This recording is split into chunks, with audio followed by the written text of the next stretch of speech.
নমস্কার, দ্য ওয়ালে আপনাদের স্বাগত।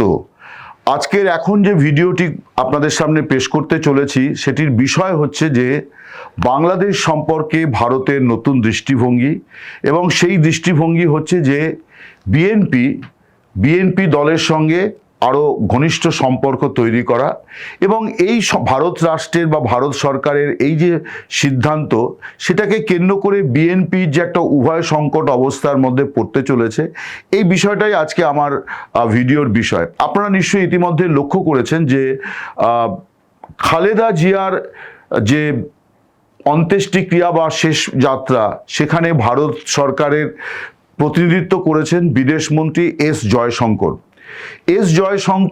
তিনি এর আগেও একাধিকবার বাংলাদেশে গিয়েছেন এবং তিনি অনেক দিন ধরেই ভারত সরকারের বিদেশমন্ত্রীর দায়িত্বে আছেন, ফলে বাংলাদেশ বিষয়টাও তার যথেষ্ট ভালো জানা। কিন্তু দিনের শেষে তিনি কিন্তু ভারতের বিদেশমন্ত্রী, অর্থাৎ একজন ক্যাবিনেট পর্যায়ের মন্ত্রীকে, গুরুত্বপূর্ণ মন্ত্রীকে খালেদা জিয়ার শেষ যাত্রায় ভারত সরকার প্রতিনিধি করে পাঠায়, অর্থাৎ নরেন্দ্র মোদী এই সিদ্ধান্তটি নেন যে তার তরফে যে শোকবার্তা, যেটা তারেক রহমানকে উদ্দেশ্য করে তিনি লিখেছেন, সেই শোকবার্তাটি জয়শঙ্কর তারেক রহমানের হাতে ঢাকায় জাতীয় সংসদ ভবনের একটি কক্ষে তুলে দিয়েছেন। এটি গেল একটি দিক।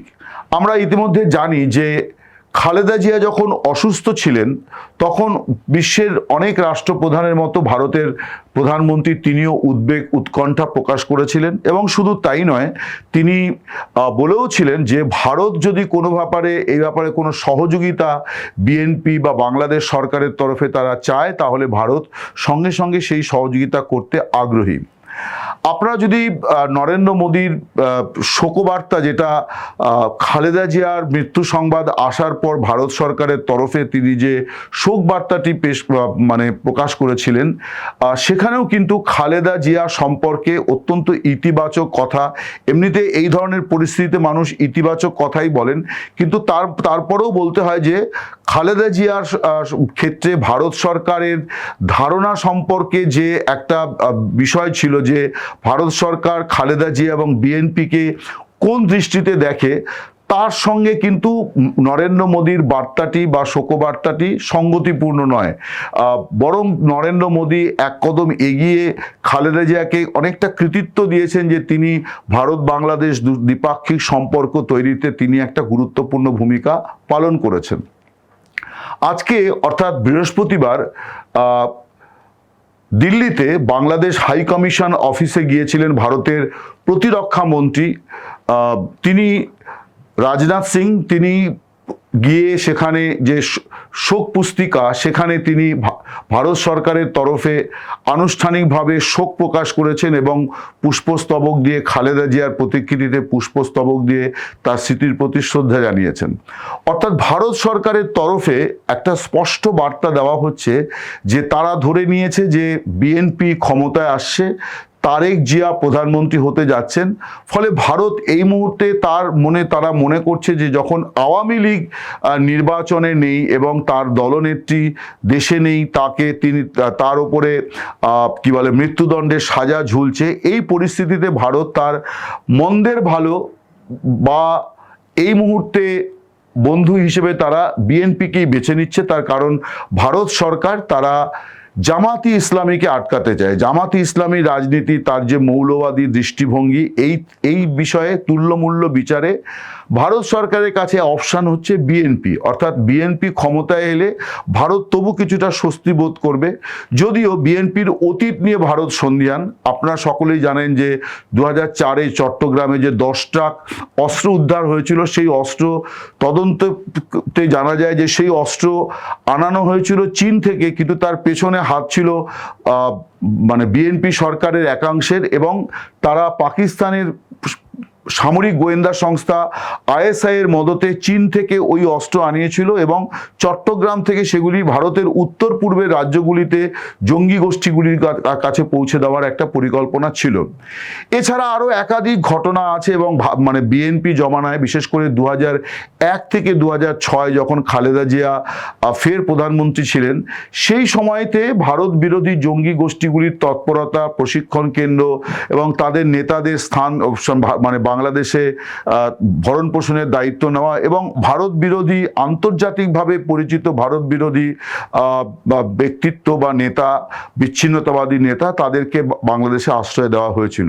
ফলে তখন থেকেই কিন্তু বিএনপির সঙ্গে ভারত সরকারের একটা দূরত্ব তৈরি হয়ে যায় এবং এই দূরত্ব যখন বিএনপির সঙ্গে তৈরি হয় তখন দূরত্ব কমে আসে আওয়ামী লীগের সঙ্গে এবং ভারত সরকার একটা সময় মনে করে যে আওয়ামী লীগ বাংলাদেশে থাকলে ভারতও নিরাপদ, বিশেষ করে ভারতের উত্তর পূর্ব এবং পূর্বাঞ্চলে জঙ্গি তৎপরতা অনেকটা নিয়ন্ত্রণে থাকবে, এইটাই ভারতের প্রত্যাশা। এবং এই প্রত্যাশা নিয়েই কিন্তু দীর্ঘ 15 বছর 8 মাস শেখ হাসিনা সরকারের পাশে ছিল ভারত। এটাই মোটামুটি, এখানে লুকোছাপার কিছু নেই। ভারত সরকারের বিভিন্ন পদক্ষেপ এবং এই সময়ের মধ্যে যে সমস্ত চুক্তি, বোঝাপড়া হয়েছে তাতে এটা বোঝা যায় যে সম্পর্কটা অত্যন্ত ভালো ছিল এবং পরস্পরের উপর নির্ভরশীল ছিল এবং দুতরফেই এই সম্পর্কটাকে বলা হয়েছিল যে সম্পর্কটি অনন্য উচ্চতায় উঠেছে। এই অনন্য উচ্চতা থেকে হঠাৎ করে ধপাস করে পড়ে যাওয়ার মতো পরিস্থিতি তৈরি হয় গত বছর 5 আগস্ট, গত বছর নয়, মাফ করবেন, 2024-এর 5 আগস্ট, যখন শেখ হাসিনা সরকারের পতন হয় এবং ইউনূস সরকার দায়িত্বে আসে। এস জয়শঙ্করের বুধবারের ঢাকা সফরের সবচেয়ে তাৎপর্যপূর্ণ আরও একটি দিক হচ্ছে যে তিনি তারেক জিয়ার হাতে নরেন্দ্র মোদীর লেখা শোকবার্তা পৌঁছে দিয়েছেন, কিন্তু তিনি মোহাম্মদ ইউনূসের সঙ্গে দেখা করেননি। ভারতের কূটনৈতিক মহল বলছে যে মোহাম্মদ ইউনূস সরকার আসার পর এই প্রথম ভারত অত্যন্ত কড়া একটা বার্তা দিয়েছে যে তারা ইউনূস সরকারকে মোটেই মানে গ্রাহ্যের মধ্যে নিচ্ছে না এবং যে কারণে বিদেশমন্ত্রী গিয়েছেন, তিনি বিদেশ উপদেষ্টা, তার সঙ্গেও কিন্তু কোনো আনুষ্ঠানিক কথাবার্তা কিছু হয়নি। দুজনের সঙ্গে জয়শঙ্করের বৈঠক হয়েছে, সেটি হচ্ছে যে আসিফ নজরুল, যিনি আইন উপদেষ্টা, একথা ঠিক যে তিনি প্রধান উপদেষ্টার অত্যন্ত ঘনিষ্ঠ একজন উপদেষ্টা এবং গুরুত্বপূর্ণ উপদেষ্টা, ক্ষমতাবান ব্যক্তি। আর দ্বিতীয় ব্যক্তিটি তিনি হচ্ছেন বাংলাদেশের জাতীয় নিরাপত্তা উপদেষ্টা খলিলুর রহমান, তার সঙ্গে এস জয়শঙ্করের বৈঠক হয়েছে। কিন্তু মোহাম্মদ ইউনূসকে জয়শঙ্কর এড়িয়ে গিয়েছেন। এটাও কিন্তু একটা বার্তা যে ইউনূস সরকার যে অনির্বাচিত সরকার, ভারত অনেক দিন ধরেই বলে আসছিল যে তারা অপেক্ষায় আছে বাংলাদেশে কবে একটি নির্বাচিত সরকার আসে।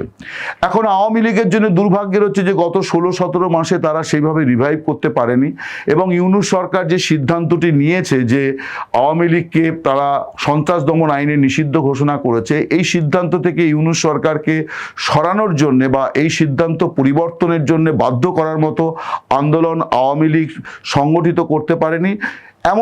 আবার একই সঙ্গে এটাও ঠিক যে ভারত সরকারও এর জন্য যে প্রয়োজনীয় কূটনৈতিক তৎপরতা এবং সক্রিয়তা এবং সাহস দেখানোর প্রয়োজন ছিল সেটিও তারা করেনি, যার ফলে বাংলাদেশে যে নির্বাচনটি হতে যাচ্ছে সেই নির্বাচনটির পরিণতি নিয়ে কিন্তু অনেক রকম সংশয় আছে যে সেদেশের মানুষ ফাইনালি এই নির্বাচনের ফলাফলকে কিভাবে নেবেন। তার কারণ বৃহত্তম দলটি আওয়ামী লীগ, তারা এই নির্বাচনে নেই, তাদের কর্মী সমর্থকেরা, ভোটারেরা তারা কি করবেন, এইটা কিন্তু একটা খুব গুরুত্বপূর্ণ পর্যবেক্ষণ হতে চলেছে এই নির্বাচনের ফলাফলের ক্ষেত্রে। কিন্তু অনেকেই মনে করছেন যে নির্বাচনী ফলাফল যাই হোক না কেন, আওয়ামী লীগকে বাদ দিয়ে নির্বাচনের মানে পরিণতিটা ভালো হবে না শেষ পর্যন্ত। যাই হোক, আজকে আমার আলোচ্য বিষয় সেটি নয়। আমার আলোচ্য বিষয় হচ্ছে যে ভারত একটা বিশেষ পরিস্থিতিতে তারা এখন বিএনপিকে স্বাগত জানাতে প্রস্তুত এবং এই প্রস্তুত এবং বা এই যে সিদ্ধান্ত, এই সিদ্ধান্তটি ঠিক অনেকটা হাসিনা সরকারের সঙ্গে সিদ্ধান্তটি যেরকমভাবে ছিল ঠিক তাই। এই সিদ্ধান্তকে বা এই যে ঘনিষ্ঠতা বা এই যে অতি ঘনিষ্ঠতা, যেটাকে আমরা চালু বাংলায় বলি যে পীড়িতের সম্পর্ক, এই পীড়িতের সম্পর্কের বিষয়টিকে বলা হয় যে কূটনীতিতে যে সব ডিম এক ঝুড়িতে রাখা, অর্থাৎ সব ডিম এক ঝুড়িতে রাখা মানে হচ্ছে সেটা একটা সময় কিন্তু ঝুঁকিপূর্ণ হতে পারে, অর্থাৎ সেই ঝুড়ি ভেঙে গেল বা সেই ঝুড়ির কোনো অনটন হলো, অঘটন হলো, তখন কিন্তু সবগুলো ডিম নষ্ট হবে।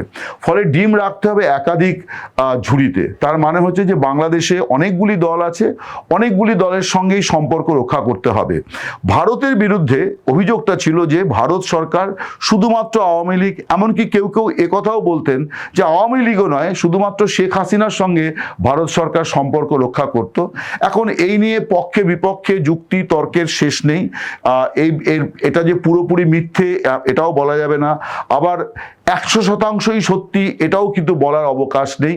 তার কারণ ভারত অতীতে, নিকট অতীতে না হলেও অতীতে বিএনপির সঙ্গেও একটা সুসম্পর্ক গড়ার চেষ্টা করেছে, যেহেতু তারা দ্বিতীয় বৃহত্তম দল। আপনাদের মনে থাকবে যে 2013 সালে ভারতের তৎকালীন রাষ্ট্রপতি প্রয়াত প্রণব মুখোপাধ্যায় তিনি ঢাকা সফরে গিয়েছিলেন এবং তৎকালীন বাংলাদেশের বিরোধী দলনেত্রী খালেদা জিয়া তার সঙ্গে ভারতের রাষ্ট্রপতির আনুষ্ঠানিক সরকারিভাবে সাক্ষাতের কথা ছিল, কিন্তু শেষ মুহূর্তে খালেদা জিয়া সেই বৈঠক বা কর্মসূচি বাতিল করেন। এখন ভারত রাষ্ট্রের রাষ্ট্রপতি, যিনি সাংবিধানিক প্রধান রাষ্ট্রপতি, তাকে যদি এইভাবে একটি দল এবং তার সর্বময় কর্তৃ এইভাবে উপেক্ষা করেন, সেটা কিন্তু ভারত রাষ্ট্রের পক্ষে খুব সহজভাবে নেওয়া সম্ভব হবে না। ফলে বিএনপির সঙ্গে যে সম্পর্কটা গড়ার চেষ্টা হচ্ছিল, তার আগে সুষমা স্বরাজ ঢাকা গিয়েছিলেন, তার সঙ্গে অবশ্য খালেদা জিয়ার সাক্ষাৎ হয়েছিল, কিন্তু প্রণব মুখোপাধ্যায়কে উপেক্ষা করার বিষয়টি ভারত সরকার, ভারত রাষ্ট্র, ভারতের জনগণ একেবারেই ভালোভাবে নেয়নি এবং তার ফলেও আওয়ামী লীগের সঙ্গে ভারত সরকারের ঘনিষ্ঠতা আরো বেশি বেড়ে যায় যখন বিএনপির সঙ্গে দূরত্বটা বাড়তে শুরু করে। বিএনপি নেত্রী তিনি সম্ভবত এই যে বিষয়টি, অর্থাৎ প্রণব মুখোপাধ্যায়কে তার উপেক্ষা করার যে সিদ্ধান্তটি, সেটি নিশ্চয়ই তিনি রিভিউ করেছিলেন, যে কারণে ঠিক 2 বছরের মাথায় ভারতের প্রধানমন্ত্রী নরেন্দ্র মোদী যখন ঢাকা সফরে যান, তখন কিন্তু তিনি খালেদা জিয়ার সঙ্গে দেখা করেছিলেন এবং খালেদা জিয়া তখন সেই সাক্ষাৎকারটি নিয়েই কিন্তু নরেন্দ্র মোদী অত্যন্ত খুশি ছিলেন এবং তারেক জিয়াকে তিনি যে চিঠিটি পাঠিয়েছেন শোকবার্তা, সেখানে কিন্তু খালেদা জিয়ার সঙ্গে তার যে ব্যক্তিগত যোগাযোগ, ব্যক্তিগত অনুভূতিগুলি ভারতের প্রধানমন্ত্রী উল্লেখ করেছেন। বিশেষ করে আমরা যেটা শুনেছি যে খালেদা জিয়া ভারতের প্রধানমন্ত্রীর মায়ের শরীর স্বাস্থ্যের কথা তখন জিজ্ঞাসা করেন। তিনি এখন আর বেঁচে নেই, তিনি প্রয়াত হয়েছেন কয়েক বছর আগে। তো প্রধানমন্ত্রীর মায়ের খোঁজ খবর নেন বা প্রধানমন্ত্রী মায়ের জন্য একটি উপহারও তিনি দিয়েছিলেন, শাড়ি উপহার দিয়েছিলেন।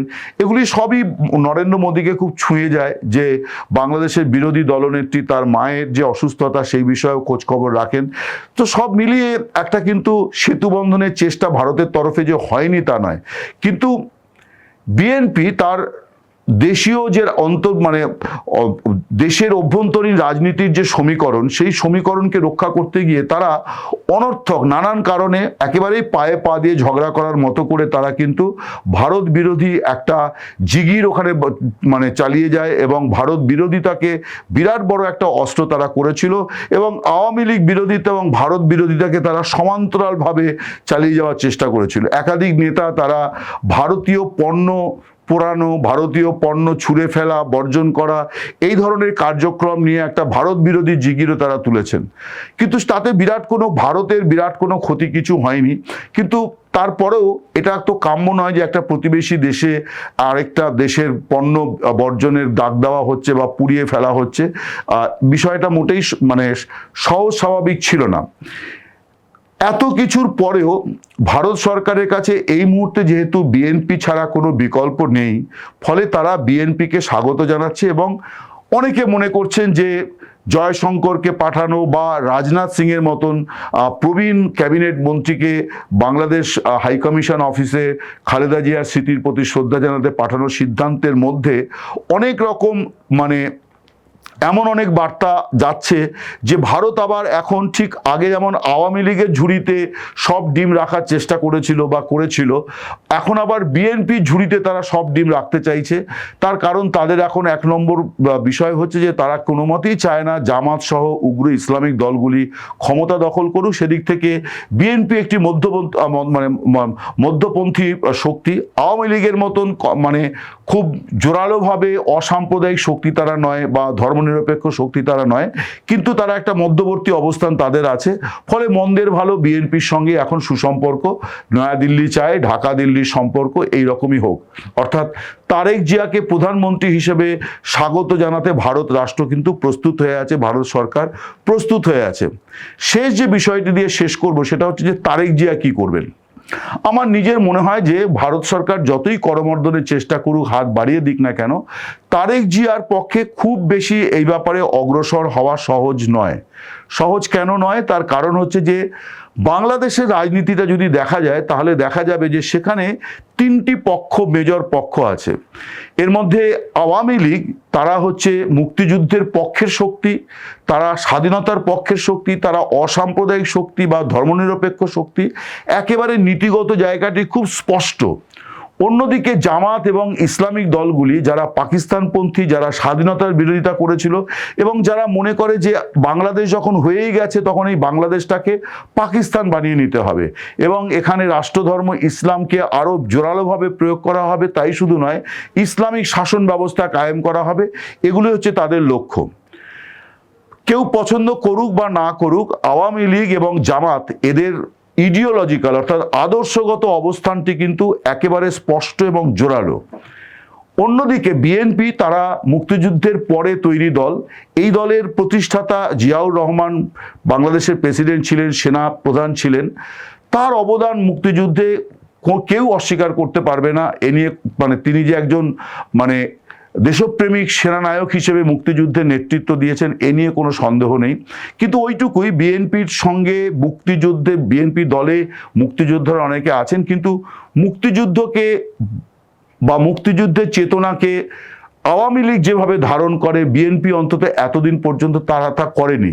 তাদের রাজনীতির মূল বিষয়টাই ছিল আওয়ামী লীগ বিরোধিতা, অর্থাৎ যে কোনো মূল্যে আওয়ামী লীগের যে কোনো কিছুর তারা বিরোধিতা করা, এবং সেই সূত্রেই তারা ভারত বিরোধিতাকেও একটা অস্ত্র করেছিল। অর্থাৎ আওয়ামী লীগ বিরোধিতা এবং ভারত বিরোধিতাকে তারা সমান্তরালভাবে চালিয়ে গেছে। এটাই তাদের একটা আদর্শগত এবং একই সঙ্গে নির্বাচনী কৌশল। কিন্তু আওয়ামী লীগ এবং জামাতি ইসলামীর বিষয়টি কিন্তু মোটেই তা নয়। তাদের আদর্শগত অবস্থানগুলি পরস্পর বিরোধী এবং খুব স্পষ্ট। আজকের বাংলাদেশে আওয়ামী লীগ ময়দানে নেই, ফলে বিএনপির এমনিতেই একটা সমস্যা আছে যে তারা আওয়ামী লীগ এবং ভারত বিরোধিতা সেইভাবে জোরালোভাবে তাদের করার প্রয়োজনও হচ্ছে না। বরং আওয়ামী লীগের সমর্থকদের ভোটটা পাওয়ার জন্য তারা অনেক বেশি একাত্তর করছে। তারাও বলছে চেতনা, মুক্তিযুদ্ধের চেতনা রক্ষা করতে হবে, সেফ 71 এইরকম কথা প্রায় বলছেন তারেক জিয়া। অনেক সময় মনে হচ্ছে বিএনপি নেতাদের ভাষণ আওয়ামী লীগের নেতারা লিখে দিচ্ছেন, কারণ যে কথাগুলি মুক্তিযুদ্ধ বা স্বাধীনতা যুদ্ধ নিয়ে বিএনপির নেতারা এখন বলছেন, এই একই কথা যখন আওয়ামী লীগ এবং শেখ হাসিনা বলতেন তখন বিএনপি নেতারা তাই নিয়ে উপহাস করতেন। কিন্তু এখন তাদের কাছে মনে হচ্ছে যে আওয়ামী লীগের যে 40-42% ভোট আছে, এই ভোটের একটা অংশ বিএনপি টানতে চাইছে, সে কারণেই তারা অনেক জোরালোভাবে মুক্তিযুদ্ধের কথা বলছে। কিন্তু এটা দিয়ে তারা একটা ভারতের সঙ্গেও একটা তাদের অতীতের বৈরিতাকে খানিকটা নরম করার চেষ্টা করছে, এ নিয়ে কোনো সন্দেহ নেই। কিন্তু আমার মনে হয় যেটা একেবারেই নির্বাচনী কৌশল। নির্বাচনের পর এই অবস্থানে বিএনপির পক্ষে থাকা সম্ভব নয়। তার কারণ তারা যদি ভারত বিরোধী সুর নরম করে তাহলে বাংলাদেশে তাদের যে মাটি, তাদের যে রাজনীতির জমি, সেই জমি চলে যাবে আওয়ামী লীগের, খানিকটা চলে যাবে মূলত হচ্ছে জামাতি ইসলামীর দিকে, বা কট্টর ইসলামিক দলগুলির দিকে।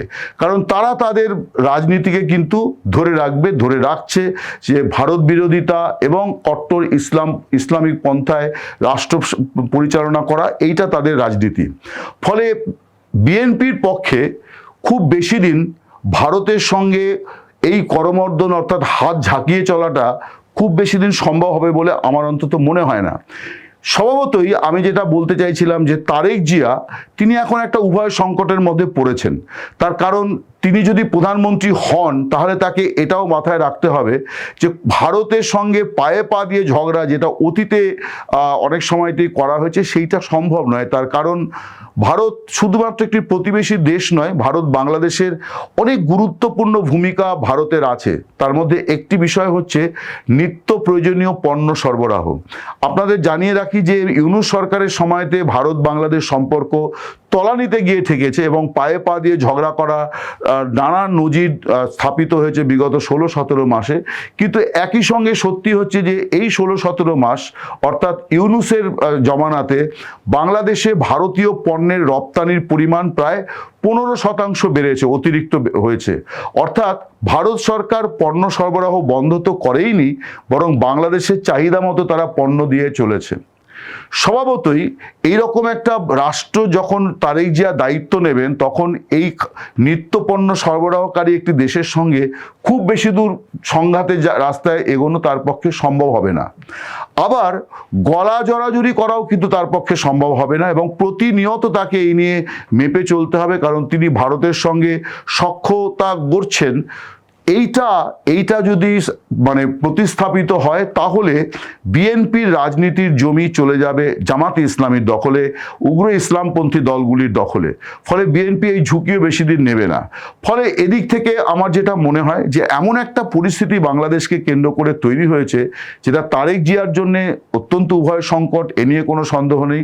আবার ভারতের জন্যেও একটা অদ্ভুত পরিস্থিতি যে বিএনপির দোলাচল এই বিষয়টি ভারতের জানা সত্ত্বেও ভারত সরকার কিন্তু এখন মনে প্রাণেই চাইছে যে বাংলাদেশে বিএনপি ক্ষমতায় আসুক, এবং তারেক জিয়াকে দল প্রধানমন্ত্রী পদপ্রার্থী হিসেবে ঘোষণা করেছে। ফলে তিনি যদি প্রধানমন্ত্রী হন ভারতের তো কোনো আপত্তি নেই। আমি ইতিপূর্বে একাধিক ভিডিওতে আপনাদের বলেওছি যে ভারত এই ব্যাপারে কোনো অবস্থান নেয় না, কারণ কে প্রধানমন্ত্রী হবেন সে দেশের মানুষ ঠিক করবেন। জেনারেল মোশাররফ পাকিস্তানের সেনাপ্রধান থাকাকালীন কার্গিল যুদ্ধ করেছিলেন ভারতের বিরুদ্ধে, কিন্তু তিনি যখন পাকিস্তানের প্রেসিডেন্ট হন ভারত সরকার তাকেই আমন্ত্রণ জানিয়েছিল দ্বিপাক্ষিক আলোচনায়। আগ্রা শীর্ষ সম্মেলনে তাকে স্বাগত জানিয়েছিলেন ভারতের তৎকালীন প্রধানমন্ত্রী অটল বিহারী বাজপেয়ী। ফলে তারেক যে আগামী দিনে প্রধানমন্ত্রী হলে তিনি দিল্লিতে স্বাগত, ভারত সরকার তাকে উপযুক্ত মর্যাদায় দিল্লিতে স্বাগত জানাবে, এ নিয়েও কোনো সংশয় নেই, সন্দেহ নেই।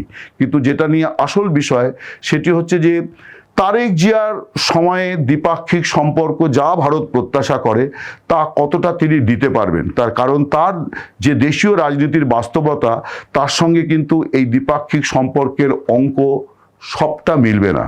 নমস্কার, শুভরাত্রি, সকলে ভালো থাকবেন।